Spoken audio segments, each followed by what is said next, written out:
पार पडलं, ज्यामध्ये की जो 26/11चा हल्ला झाला होता त्याला जबाबदार किंवा या सगळ्या संदर्भात तत्कालीन सरकारला माहिती होतं, अशा पद्धतीचं काय नेमकं काय वक्तव्य होतं ते जरा पुन्हा एकदा स्पष्ट. एकतर कालच्या माझ्या भाषणाचा वृत्तांत वेगवेगळ्या वर्तमानपत्रांनी वेगवेगळ्या पद्धतीने दिला. ज्या मराठी वर्तमानपत्रांनी दिला त्याच्यामध्ये जे मी बोललो नाही ते त्याने माझ्या तोंडी घातलंय. कदाचित त्यांना स्वतःच्या मनातले काही मुद्दे वापरायचे असतील, पण ते त्यांनी स्वतःच्या मनानं वापरलं तर माझ्या तोंडी घालण्याचं काही कारण नव्हतं. इंडियन एक्सप्रेसने जी बातमी छापली आहे ती पूर्णपणे बरोबर आहे आणि त्याच्यामध्ये तुम्हाला मराठीमधला आशय कुठेही सापडणार नाही. मुद्दा राहिला 26/11च्या हल्ल्याची माहिती सरकारला होती की नाही, तर ह्या प्रश्नाचं उत्तर तेव्हाच्या सरकारने तेव्हाच दिलं होतं. 30 जून 2008ला त्यावेळेच्या राज्य सरकारने एक प्रेस नोट प्रसिद्धीला दिली होती आणि त्याच्यामध्ये अशा तऱ्हेचा हल्ला मुंबईवर होऊ शकतो याची शक्यता गृहीत धरून मुंबईमध्ये काय काय केलं पाहिजे ह्याची चर्चा राज्य सरकारने केली. अशा तऱ्हेची माहिती देणारी प्रेस नोट होती आणि त्यामध्ये संभाव्य जागा कुठल्या कुठल्या असू शकतात ह्याची जी यादी दिली होती ती 85% बरोबर यादी होती. याचा अर्थ राज्य सरकारला अशा तऱ्हेच्या हल्ल्याची पूर्वसूचना पुरेशी आधी मिळाली होती. जूनमध्ये 30 जूनचं हे प्रेस नोट आहे. हल्ला झाला 26/11ला, म्हणजे जुलै, ऑगस्ट, सप्टेंबर, ऑक्टोबर, नोव्हेंबर 5 महिने अगोदर राज्य सरकारलाही माहिती मिळाली होती.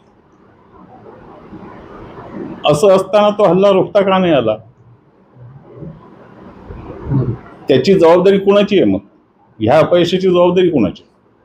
कारण त्या हल्ल्यामध्ये महाराष्ट्र पोलिसांचे 3 वरिष्ठ अधिकारी, 16-17 पोलीस, सुरक्षा दलांमधले जवान हे मारले गेले, 166 नागरिक मारले गेले.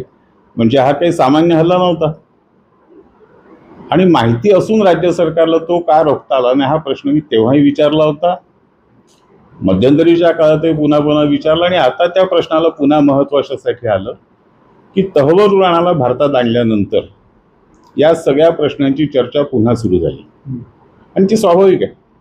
त्या तहवर राणाला भारतात आणल्यानंतर काँग्रेस ज्या पद्धतीने प्रतिक्रिया देते आहे ते बघून तर कुठल्याही सुजाण माणसाला धक्का बसेल, आश्चर्याचा धक्का बसेल की काय त्यांच्या मनामध्ये काही कुठे अपराधाची भावना आहे का, की त्यांच्या मनामध्ये काही वेगळं आहे? या सगळ्या प्रश्नांची उत्तरं काँग्रेसने आणि त्यावेळेच्या राज्यकर्त्यांनी दिलीच पाहिजेत. त्यांच्यावरती या प्रश्नांची उत्तरं देणं हे अत्यंत आवश्यक आहे आणि त्यांनी त्याबद्दल बोललं पाहिजे आणि हेच मी बोललो. याचा अर्थ त्याच्यात यांचा हात आहे असं काही तुम्हाला म्हणायचं? काँग्रेस मी कुणाचाही हात आहे असं कधीही बोललो नाही, पूर्वी बोललो नव्हतो, आजही कालही बोललो नाही, आजही बोलणार नाही. माझा प्रश्न असा आहे की हेडलीला पळून जायला मदत कोणी केली? हेडली मुंबईतूनच पळून गेला, तो का जाऊ शकला? ही सगळी माहिती मिळाल्यानंतर हल्ले का रोखले गेले नाहीत? या प्रश्नांची उत्तरं त्यावेळेच्या सरकारनेच दिली पाहिजे. तर त्यावेळेचं सरकार काँग्रेस राष्ट्रवादी काँग्रेसचं सरकार होतं, त्यांनी उत्तरं त्याची द्यायची. अपयशी ठरले असं वाटतं? वाटण्याचं काय मत आहे? तुमचं काय मत आहे? हल्ला रोखला गेला असं तुम्हाला कोणाला वाटतं का? मत असण्याचा काय प्रश्न आहे?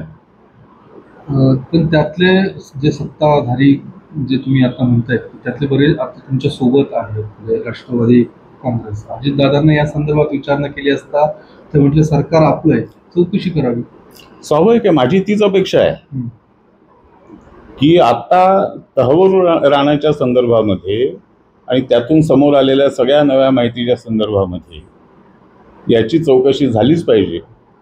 आणि मला पूर्ण विश्वास आहे की अजितदादा किंवा त्यांच्याबरोबरचे जे कोणी मंत्री होते, कारण अजितदादांकडे गृह खातं नव्हतं, जबाबदारी गृहमंत्र्यांची असते, मुख्यमंत्र्यांची असते,